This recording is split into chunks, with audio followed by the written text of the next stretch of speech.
Baik, Assalamualaikum warahmatullahi wabarakatuh. Selamat pagi semuanya. Izinkan saya untuk mempresentasikan hasil kerja kami, kelompok satu, mengenai desain produksi massal cetak plastik untuk paperclip. Di sini saya sendiri adalah Adip Nugraha Hilminata sebagai presenter untuk perhitungan dalam menentukan bagaimana cara menyusun mold untuk pencetakan plastik paperclip atau penjepit kertas. Ada pula kelompok kami terdiri dari Abdullah Takian, itu absen pertama, yang kedua adalah saya sendiri, Adib Nugraha Hilminata, dan yang ketiga adalah Nur Jamal Latif. Baik, yang pertama saya ingin menunjukkan bagaimana sih foto produk paperclip atau penjepit kertas yang akan kami cetak nantinya. Foto produknya adalah seperti ini, jadi kami desain sangat layak untuk digunakan untuk menjepit kertas dengan jumlah yang banyak, karena dia berukuran yang lumayan besar. Ini adalah desain ukuran produk atau dimensi dari produk itu sendiri, yaitu 300 mm dikalikan 40 mm.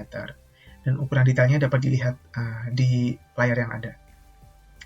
Yang selanjutnya fungsi dari penjepit kertas itu sendiri. Kantor, gedung, hotel, dan juga setiap tempat kerja pastinya membutuhkan yang namanya perlengkapan dan peralatan kantor yang nantinya akan dibutuhkan oleh semua orang yang berada dan kerja di tempat tersebut. Untuk perlengkapan dan peralatan kantor memiliki begitu banyak jenis, bentuk, nama, dan tentu saja fungsi dan kegunaannya yang berbeda-beda. Salah satu dari sekian banyaknya perlengkapan kantor yang ada memiliki fungsi yang penting, yaitu penjepit kertas, yang menjadi satu benda wajib yang harus selalu ada di setiap kantor untuk bisa dipakai di dalam file atau juga dokumen penting yang ada di dalam kantor. Penjepit kertas yang bagus tentu saja yang mampu untuk merekatkan atau menjepit semua kertas di dalam satu tumpukan dan tidak mudah cepat longgar atau rusak, yang akan membantu setiap pekerjaan karyawan yang berurusan dengan kertas, file, dan dokumen setiap harinya agar tersusun dengan rapi. Seperti itu. Yang selanjutnya adalah penentuan material plastik. Untuk jenis material plastik yang ada di pasaran itu terdapat banyak jenisnya. Yang pertama adalah polyethylene terephthalate atau PET atau PETE. Ini merupakan bahan plastik yang biasanya digunakan sebagai kemasan minuman, minyak goreng, sambal, dan sebagainya, yang berwarna bening atau tembus pandang. Plastik PET direkomendasikan hanya untuk satu kali pakai saja. Apabila dipakai berulang kali, apalagi untuk menyimpan air panas, lapisan polimer pada botol tersebut akan meleleh dan mengeluarkan zat karsinogen yang dapat menyebabkan kanker. Yang kedua adalah high density polyethylene atau HDPE, yang bersifat keras dan merupakan salah satu bahan plastik yang aman digunakan dan memiliki kemampuan untuk mencegah reaksi kimia antara makanan ataupun minuman. Yang ketiga adalah polyvinyl chloride atau PVC, yang biasa digunakan dalam pembuatan botol deterjen, botol sabun, botol sampo, pipa saluran, dan sebagainya. Bahan plastik ini tidak boleh digunakan untuk menyimpan makanan dan minuman karena mengandung zat diethil hydroxylamine atau DEHA yang dapat merusak ginjal dan hati. Yang keempat ada low density polyethylene atau LDPE yang sering dipakai sebagai kantong belanja, plastik kemasan, pembungkus makanan segar, dan lain sebagainya. LDPE menjadi salah satu plastik yang sering digunakan dalam pembungkus makanan karena aman. Yang selanjutnya adalah polypropylen atau PP. Jenis plastik PP biasanya digunakan dalam pembuatan botol minuman, kotak makanan, dan wadah penyimpanan sebagainya. Dan dapat dilakukan berulang kali. Bahan ini jenis plastik yang digunakan sebagai kemasan minuman dan makanan itu aman karena mampu mencegah terjadinya reaksi kimia dan tahan terhadap panas. Yang keenam adalah polystyrene atau PS. Jenis plastik PS baik digunakan sebagai bahan pembuatan styrofoam, wadah makanan beku dan siap saji, piring garpu dan sendok plastik, dan lain sebagainya. Meski banyak digunakan untuk piring garpu dan sendok, ini tidak dianjurkan untuk pembungkus makanan karena dapat mengeluarkan zat stiren jika bersentuhan dengan makanan dan minuman, apalagi dalam kondisi panas. Berdasarkan uraian di atas, material plastik berjenis polypropylen lah yang kami gunakan untuk bahan dari penjepit kertas atau paperclip yang akan kami buat.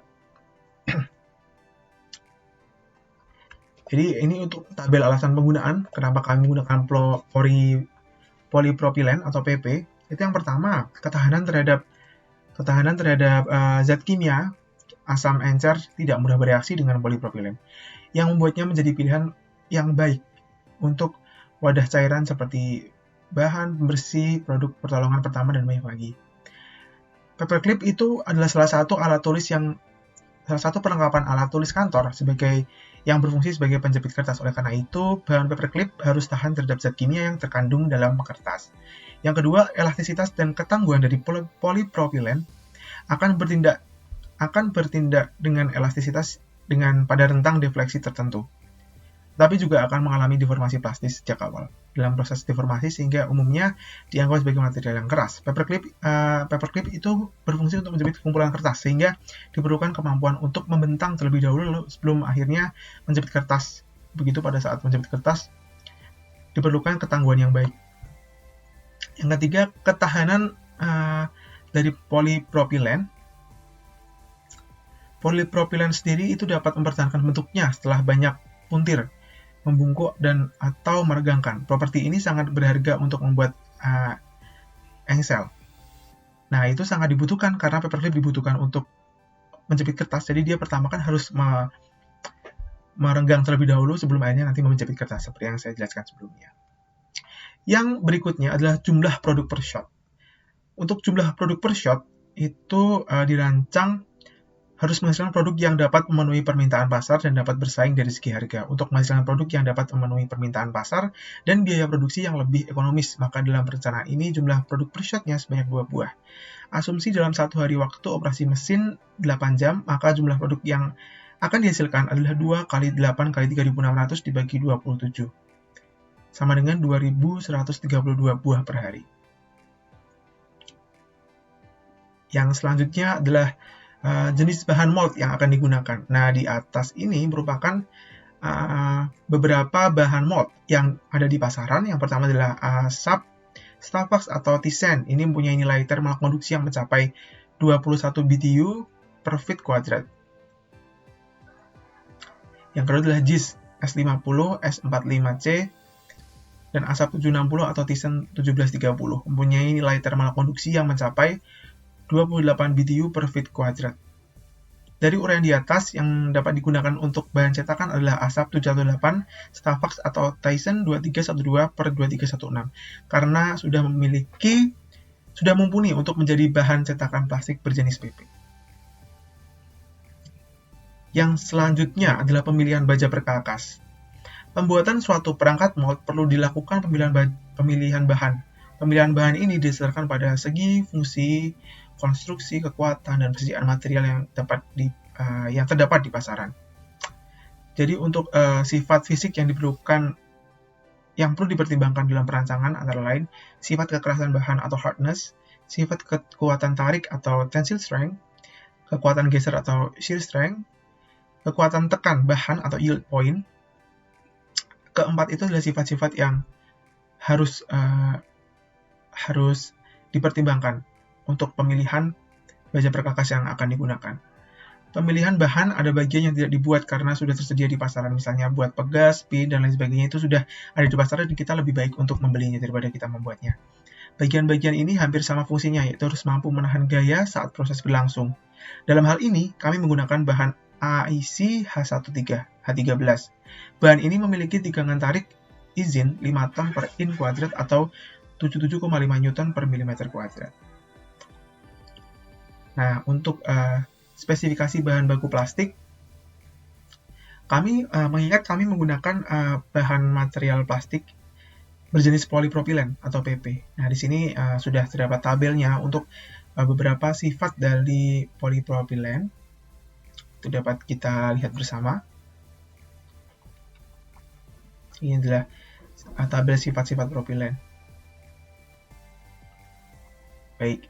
Yang selanjutnya kita mulai perhitungan dari untuk mempersiapkan bagaimana kita membuat cetakan ataupun mold yang digunakan untuk membuat paperclip nantinya. Yang pertama kita harus menghitung volume benda kerja terlebih dahulu. Caranya kita langsung menuju ke software yang kita gunakan untuk menggambar seperti SolidWorks, Inventor, ataupun AutoCAD, dan ditemukanlah volume produknya bernilai 21.475,63 kubik milimeter. Untuk sekali injeksi produk yang dibuat adalah 2 buah, maka volumenya dikali 2, 42.951,26 mm pangkat 3. Seperti itu. Lalu untuk sprue yang digunakan adalah sprue standar, yaitu Hasco Z51 _18x27 3,5 15,5 dengan data sebagai berikut.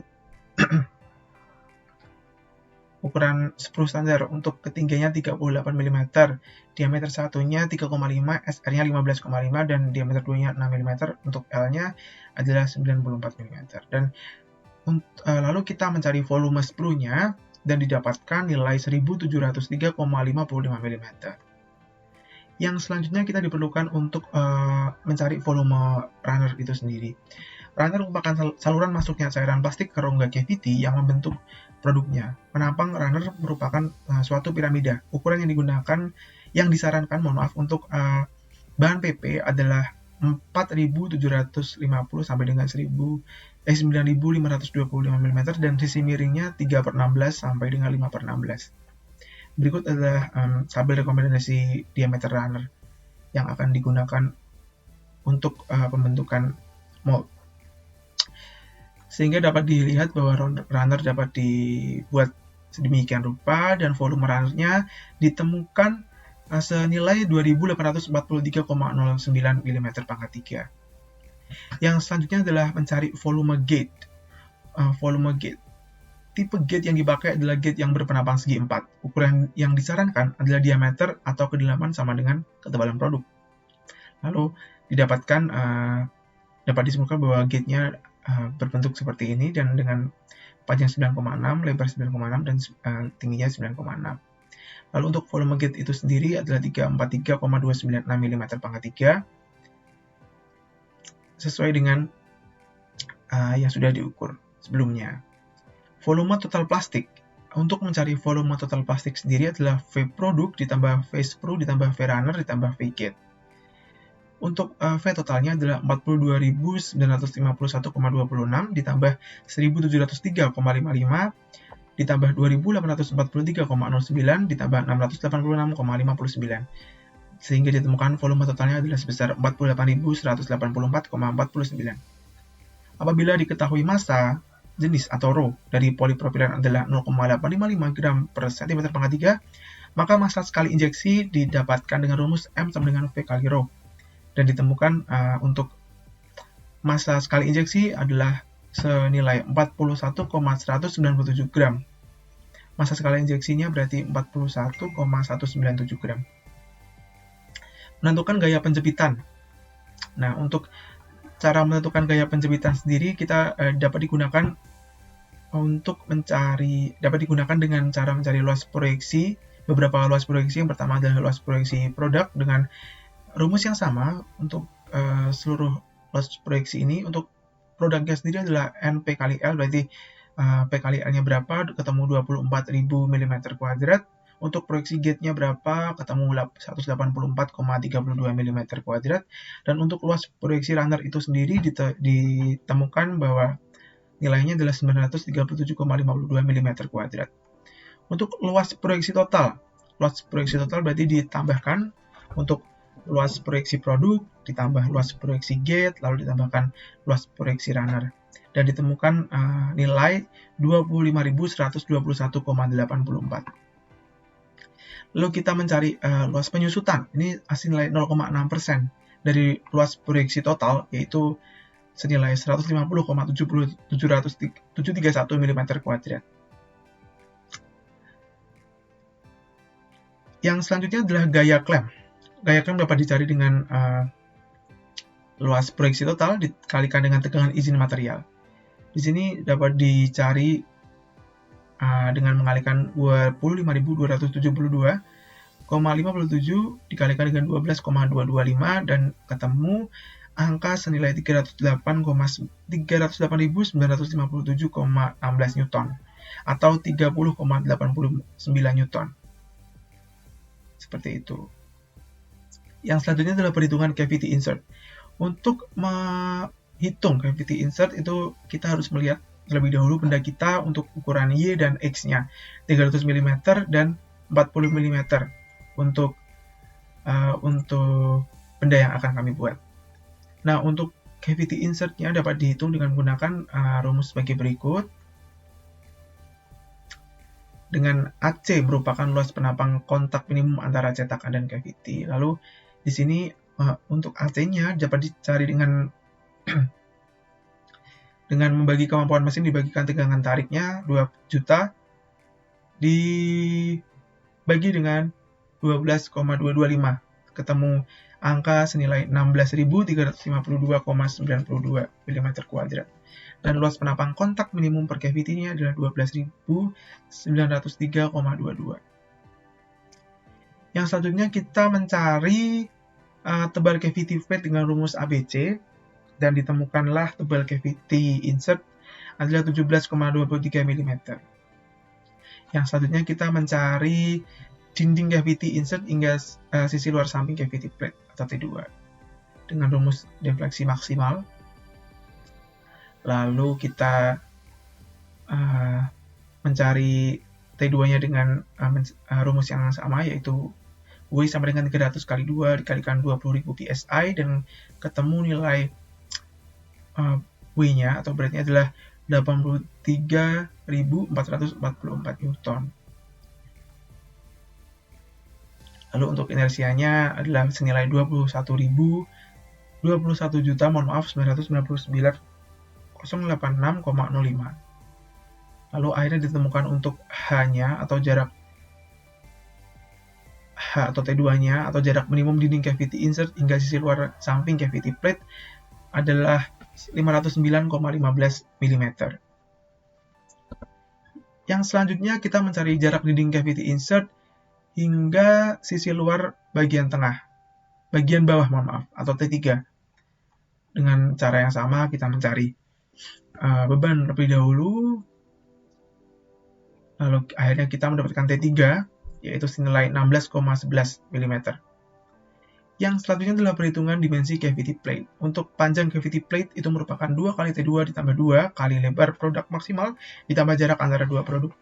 Dan ditemukan nilai 1178,3 mm. Untuk lebar cavity plate sendiri adalah 2 kali T1 ditambah panjang produk maksimal, berarti 2 kali 17,23 ditambah 300, 334,46 mm.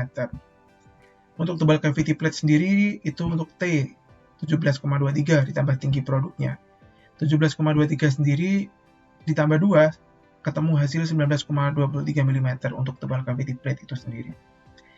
Yang selanjutnya kita mencari dimensi panjang dan lebar cavity insert.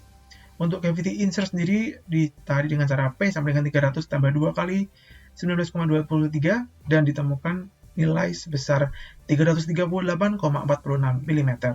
Untuk lebar sendiri dengan cara yang sama ditemukan 78,46 mm untuk lebar cavity insertnya. Jadi dimensi dari cavity insertnya adalah 338,46 dikali 78,46 dan tebalnya itu 19,23.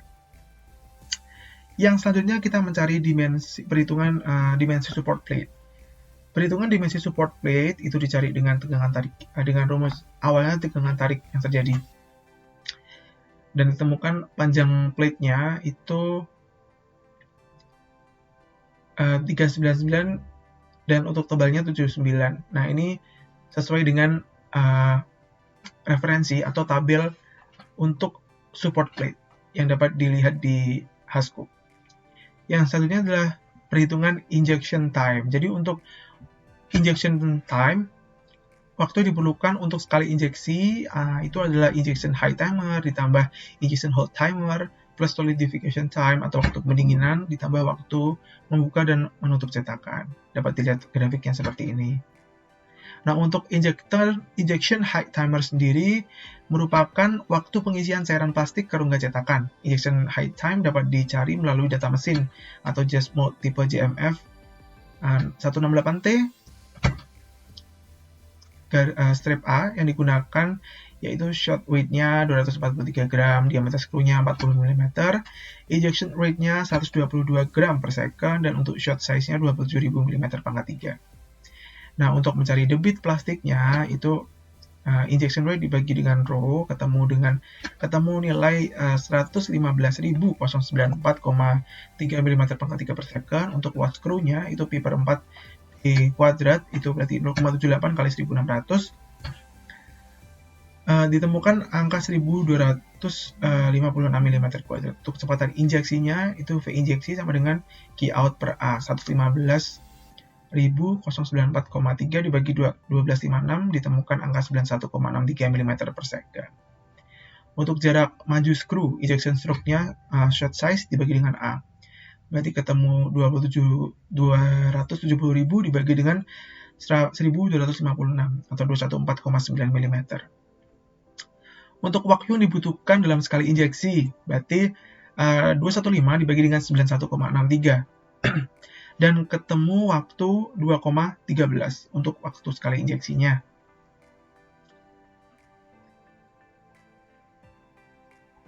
Waktu pengaturan injection hold ditentukan berdasarkan pertimbangan setelah melakukan pengujian hingga mendapat produk yang memuaskan. Injection hold timer biasanya diatur sebesar 5 detik. Dalam rancangan ini, injection hold timer 6 second, waktu membuka dan menutup 6 second, dan waktu pendinginnya 5 second.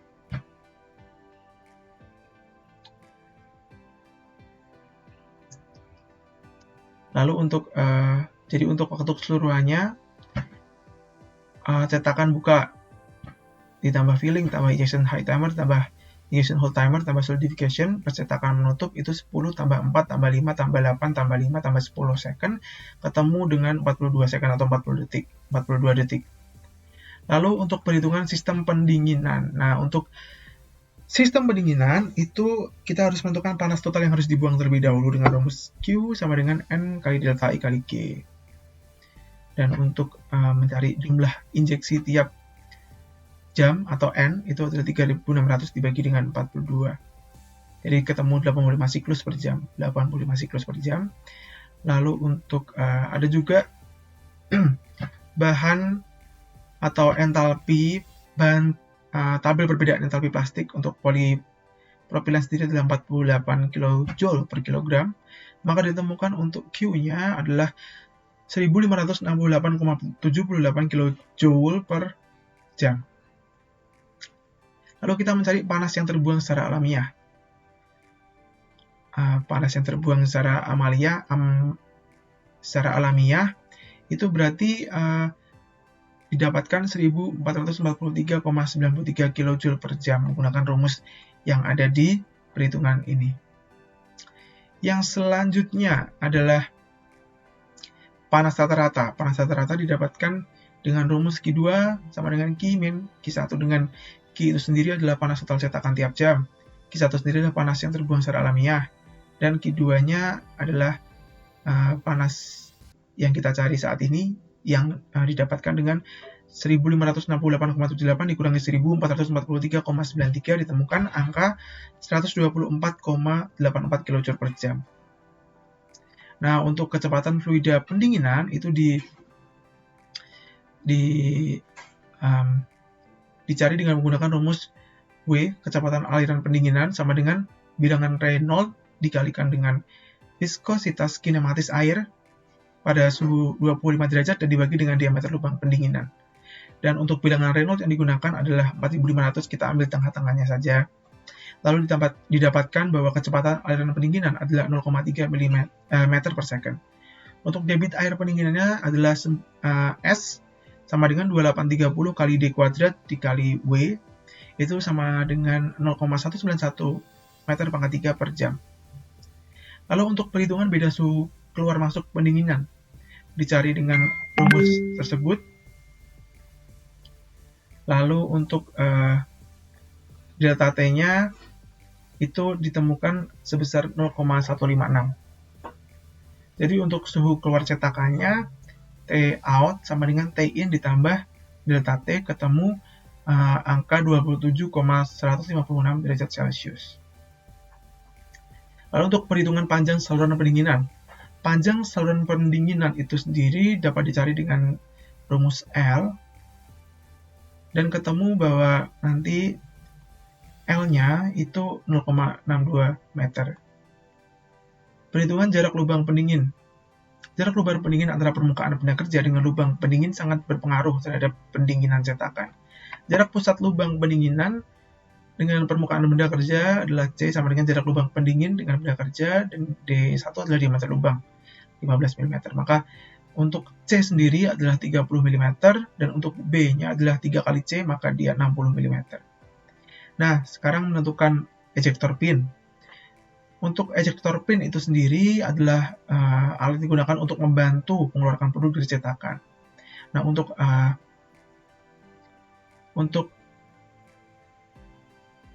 ejector pin sendiri memiliki ukuran yang disamakan dengan lebar benda kerja agar seluruh benda kerja dapat didorong maksimal oleh ejector pin itu sendiri. Yang selanjutnya adalah perhitungan guide pin. Perhitungan guide pin dapat langsung dicari dengan tabel dimensi guide pin dan digunakan dengan sesuai standar Hasco. Tipe yang kami pilih adalah Z00 garis miring 12 garis miring 9,25 yang memiliki diameter 9 mm. Lalu untuk guide bushing sendiri, itu kita menggunakan diameter 14 mm sesuai dengan standar Hasco Z10 garis miring 36 garis miring 1. Untuk baut pengikatnya, kita menggunakan standar Hasco juga, yaitu DIN 7984 sampai dengan 8,8. Lalu yang selanjutnya adalah rangkuman dari ukuran-ukuran yang sudah kita hitung tadi, dan langkah berikutnya adalah menggambar dari part ataupun dari mold yang digunakan untuk mencetak paperclip.